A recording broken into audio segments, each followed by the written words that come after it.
My name is John Jackson. I come from Southport. On the 9th of December in the year 1886, I was one of only 2 survivors of the worst lifeboat disaster in British history. 2 lifeboats were lost and 28 men drowned in the ferocious storm that night. Our job was to rescue the crew of the Mexico, a German ship stranded off the coast of Southport.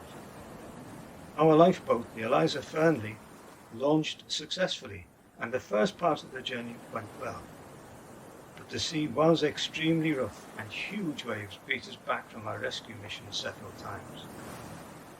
It was pitch dark, and our boat began to fill up with water. We could hardly see the Mexico, but we could just make out that she'd lost her foremast and mainmast. We got within 30 meters of the vessel, but it was so noisy we could hardly hear our own voices, let alone the crew of the other ship.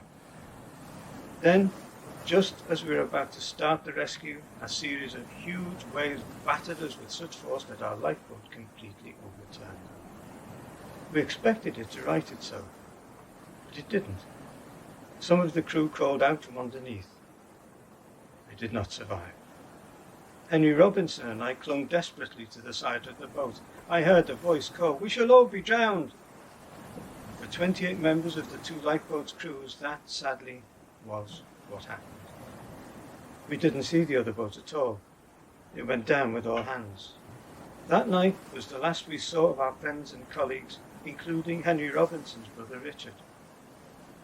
Henry Robinson and I clung onto the rowlocks, and that was what saved us. We drifted, frozen, with the upturned boat back to shore in the early hours of the morning. Memories of that night will never leave me.